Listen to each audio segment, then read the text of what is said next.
STV news కి స్వాగతం. కామారెడ్డి జిల్లాలో జాగృతి జనం బాట సందర్భంగా మీడియా సమావేశం నిర్వహించారు. ఈ సందర్భంగా జాగృతి అధ్యక్షురాలు కవిత మాట్లాడారు. బీసీల ద్రోహి తెలంగాణ రాష్ట్ర సీఎం రేవంత్ రెడ్డి అన్నారు. బీసీలకు 42% రిజర్వేషన్ అమలు చేయకుండానే సర్పంచ్ ఎలక్షన్స్ నిర్వహించడం జరుగుతుందని, సర్పంచ్ ఎలక్షన్స్ లో ఎన్నికల కొరకు మీ గ్రామాలకు వచ్చినప్పుడు కాంగ్రెస్ పార్టీ నాయకులు నిలదీయాలని కోరారు. ఈసారి కామారెడ్డి వరద బీభత్సంతో చాలా మంది రైతులు నష్టపోవడం జరిగిందని, వారికి ఇప్పటివరకు ఎలాంటి నష్టపరిహారం కూడా చెల్లించలేదని అన్నారు. స్వయంగా సీఎం రేవంత్ రెడ్డి కామారెడ్డి జిల్లాలో నష్టపోయిన రైతులకు న్యాయం చేస్తామని చెప్పి ఇంతవరకు వారికి న్యాయం చేయలేదని అన్నారు. కామారెడ్డికి రావడం జరిగింది. కామారెడ్డి జిల్లాలో ముందు మా పర్యటన జుక్కల్లో నాగమడుగు ప్రాజెక్టును సందర్శించడంతో ప్రారంభించి ఆ తర్వాత నిజాం సాగర్ పోయి అక్కడి నుంచి నాగిరెడ్డిపేట్, ఆ తర్వాత లింగంపేట్, ఆ తర్వాత కామారెడ్డి పట్టణానికి రావడం జరిగింది. మరి మీ అందరికీ తెలుసు, కామారెడ్డి ఈ మధ్య వార్తలలో ఉన్నది. ఎందుకోసం అంటే విపరీతమైనటువంటి వర్షం వచ్చి కామారెడ్డి పట్టణంలో చాలా కాలనీలు నీట మునిగినటువంటి పరిస్థితి. అయితే కామారెడ్డికి ఉండేటటువంటి ఆ ప్రత్యేక పరిస్థితి దృష్ట్యా ముఖ్యమంత్రి రేవంత్ రెడ్డి గారు పర్యటనకు రావడం జరిగింది. ఆగస్టు 27, 28 తేదీల్లో భారీ వర్షాలకు కామారెడ్డి అతలకుతలం అయిపోయి ఈ జిల్లాలో ఉన్న 94,000 ఎకరాల్లో వరి, పత్తి, మొక్కజొన్న, సోయా ఈ కూరగాయల పంటలన్నీ కూడా, వాటితో పాటు కూరగాయల పంటలన్నీ కూడా దెబ్బతిన్నాయి. ఆ సందర్భంలో ముఖ్యమంత్రి గారు 24 ఆగస్టుకు రాకుండా బాగా వానలు పడుతున్నాయి, నా హెలికాప్టర్, నా గాలి మోటార్ గాలి ఎగురుతలేదు కాబట్టి నేను తర్వాత పర్యటనకు వస్తా అని చెప్పి సెప్టెంబర్ 4వ తారీఖు నాడు పర్యటనకు రావడం జరిగింది. వచ్చి ఆయన అన్ని తిరిగిపోయిండు, చూసుకొని ముఖ్యమంత్రి గారు అన్న మాటలు ఏంటంటే, వరదల కారణంగా చనిపోయిన వారి కుటుంబాలకు 5 లక్షల రూపాయలు ఇస్తాం, పంటలు దెబ్బతిని ఇసుక మేటలు ఎక్కడైతే వేసినాయో వారందరికీ ప్రత్యేక సాయం అందిస్తాం, పశువులు చనిపోయిన వారిని ఆదుకుంటాం, ఇండ్లు కూలిపోయిన వారికి ఇందిరమ్మ ఇండ్లు ఇస్తాం, వరద సాయంపై మళ్లీ 15 రోజుల్లో సమీక్ష చేసి మీ అందరికి అండగా ఉంటానని ముఖ్యమంత్రి గారు అన్నాడు చెప్పడం జరిగింది. దారుణం ఏంటంటే ఇలా ఏ ఒక్కటి కూడా జరగలేదు. కేవలం ఒక 400 ఇండ్లకు 11,000 రూపాయలు తక్షణ సహాయం కింద అందించి బయటపడ్డారంటే ఇంతవరకు ప్రభుత్వం నుంచి ఎవరు కూడా వెనక్కి తిరిగి చూసిన పరిస్థితి లేదు. పంటలు మునిగిపోయినటువంటి రైతులు వారి కుటుంబాలతో మాట్లాడితే వాళ్ళ బాధ కాదు. దాదాపు 2-3 ఫీట్లు ఇసుక పేరుకపోయి ఉన్నది. దాంతో పాటు కొట్టుకొచ్చినటువంటి రాళ్లు, రప్పలు కనీసం ఆ పొలం పొతం చేసుకొని చేద్దామంటే కూడా పని వారి దగ్గర ₹1 లేనటువంటి పరిస్థితి. ఎందుకంటే ఇండ్లకిండ్లు కొట్టుకుపోయి కట్టుబట్టలతో రోడ్డు మీద ఉన్న పరిస్థితి. మరి ప్రభుత్వం మాత్రం కనీసం తిరిగి వెనక్కి చూస్తలేదు.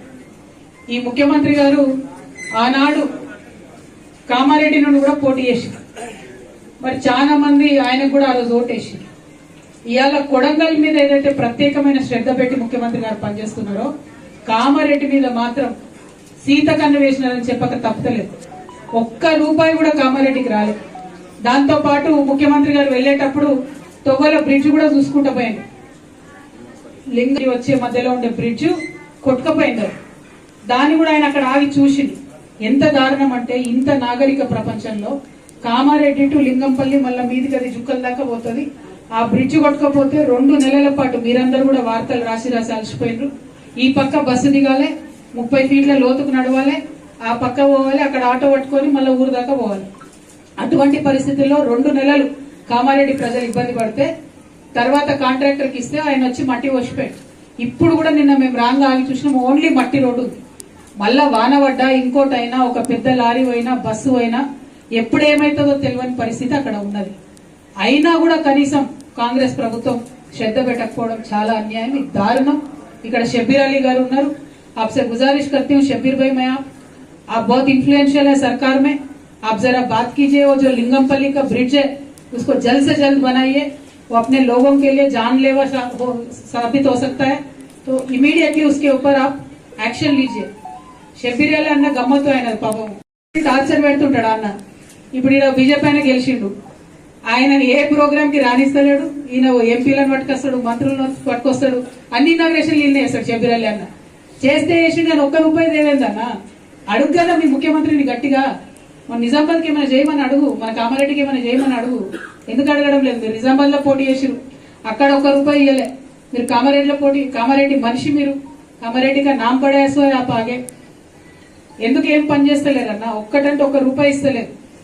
అసలు ఈ వరదలు ఎందుకు వచ్చినాయి కూడా మనకు తెలుసు. ఈ వరద బురదకు కారణమైన వాళ్ళు మొన్నటిదాకా బీఆర్ఎస్ లో ఉన్నారు, ఇప్పుడు కాంగ్రెస్ లో పోయినారు. వాళ్ళని అప్పుడేమనలేదు, ఇప్పుడేమంటలేరు. ఇక మరి ముఖ్యమంత్రి గారు ఏం చర్యలు తీసుకుంటారో, మరి హైడ్రా అసలు వ్యవహారం ఇక్కడ కామారెడ్డిలో కూడా పెడితే మొత్తం చెత్త సాఫ్ అవుతుందేమో, ఒకసారి దయచేసి ఆలోచన చేయాలని చెప్పి నేను కాంగ్రెస్ పార్టీని కోరుతా ఉన్నా. అదేవిధంగా ఇక్కడ నుంచే నవంబర్ 10, 2023 నాడు బీసీ డిక్లరేషన్ చేసి ఈ కాంగ్రెస్ వాళ్ళు ఇక్కడ లోకల్ నాయకులు చెప్తే వాళ్ళ మాటలు ఎవరు నమ్మరని చెప్పి పక్క రాష్ట్ర ముఖ్యమంత్రి బీసీ బిడ్డ సిద్దిరామయ్య గారిని తీసుకొని వచ్చి మరి ఇక్కడ బీసీ డిక్లరేషన్ చేసి సైలెంట్ కూరుకున్నారు. వీళ్ళని ఎవరు అడగరనుకున్నారు బీసీల గురించి. మేము ఆనాడు కూడా అడిగినాం, మీరు 42% బీసీలకు రిజర్వేషన్ వస్తా అన్నారు. ఉమ్మడి నిజామాబాద్ జిల్లాలో కామారెడ్డి నిజామాబాద్ కలిపితే 2023 ఎన్నికలలో ఒక్క బీసీకి కూడా కాంగ్రెస్ పార్టీ టికెట్ ఇయ్యదు. ఒకటంటే ఒక బీసీకి. ఆ రోజు అది కూడా చెప్పినాం. అయినా సరే బీసీ బిడ్డలు ఆనాడు కాంగ్రెస్ పార్టీని నమ్మిరు, సిద్దరామయ్య గారిని చూసిండ్రు, ఓట్లేసిరు, గెలిపించారు. కానీ వాగ్దానం చేసి మీరు మర్చిపోయారు. మీరు మర్చిపోయిన తెలంగాణ జాగృతి మర్చిపోలేదు. మేము వెంటపడ్డాం. మీరు పూలే విగ్రహం పెట్టాలని అడిగినాం. మీరు అమ్మ సావిత్రిబాయి పూలే యొక్క జన్మదినం అఫీషియల్ గా చేయాలని అడిగినాం. కామారెడ్డి డిక్లరేషన్ యథాతథంగా అమలు చేయాలని ఈ రాష్ట్రంలో ఉన్న అన్ని జిల్లా కేంద్రాలు తిరిగి రౌండ్ టేబుల్ సమావేశం పెట్టి అసలు కామారెడ్డి డిక్లరేషన్ ప్రజలు మర్చిపోకుండా చేసిందే తెలంగాణ జాగృతి సంస్థ. ఒకటి కాదు, రెండు కాదు, బీసీ డిక్లరేషన్ లో మీరు అనేక మాటలు ఇచ్చారు. ఆ మాటలన్నిటి మీద కూడా మేము వెంటబడ్డాం. మా పోరాట ఫలితంగా కమిట్మెంట్ అన్ని కలిసిపోయింది. సో రాజకీయం వేరు, కుటుంబం వేరు, పార్టీ వేరు, ఉద్యమం వేరు అని చూసే పరిస్థితి లేదు. ఇవాళ నా తల్లిదండ్రుల నుండి నన్ను దూరం చేసినా కూడా నేను నా మరో కుటుంబం అనుకునే తెలంగాణ కుటుంబం కోసమే పనిచేస్తాను. ఒక ఆడబిడ్డగా నాకు డెఫినెట్గా బాగా ఉంటుంది కదా. నేను జైల్లో ఉన్నప్పుడు కూడా నా పిల్లల కన్నా ఎక్కువ నేను మిస్ అయింది, బాధపడ్డది మా మదర్ గురించి, మా హెల్త్ గురించి. ఇప్పుడు మదర్ ఫాదర్ నుంచి నన్ను దూరం చేసి కొంతమంది శునకానందం పొందుతుండొచ్చు. కాకపోతే నాకు ఇంకో పెద్ద కుటుంబం ఉన్నది.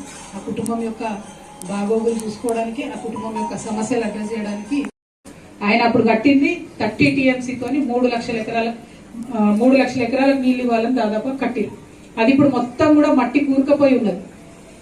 తప్పకుండా కాంగ్రెస్ ప్రభుత్వం చేయాల్సినటువంటి పని ఏంటంటే అర్జెంట్ గా మట్టి తీయాలి.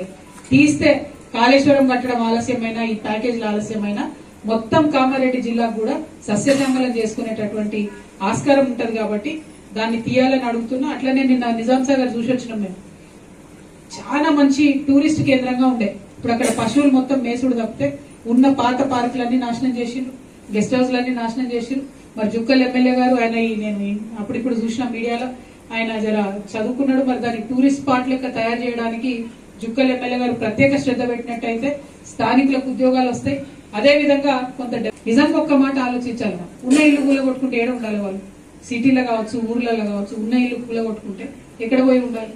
మరి ఉన్న 2, 3, 4 నెలలకు రెంట్ కడతారా? ఊర్లలో ఇంకోళ్ళు కిరాయిలకు ఇస్తారా? ఇయర్ కదా. అవన్నీ ప్రాక్టికల్ పరిస్థితులు మనకు తెలిసినాయి. దానికి ఏదైనా ఒక ఉపాయం దయచేసి ఎమ్మెల్యే స్థాయిలోనో, ఆ ఇందిరమ్మ కమిటీ లేచిన దగ్గరనో ఆలోచన చేసి మంచి సొల్యూషన్ వెతకాలని చెప్పి నేను డిమాండ్ చేస్తా ఉన్నాను. ఇందిరమ్మ ఇండ్లకు డబ్బులు అడుగుతున్న విషయం ముఖ్యమంత్రి గారు తెలుసుకోవాలి, షబ్బీర్ అలీ గారు తెలుసుకోవాలి. కాంగ్రెస్ కార్యకర్తలు కట్టడి చేసిన ఇందిరమ్మ ఇండ్లకు అర్హులైన వాళ్ళకి ఇప్పియాలని చెప్పి నేను డిమాండ్ చేస్తా ఉన్నా. ఇక మనకు మంచి 2 పెద్ద ఆలయాలు ఉన్నాయి.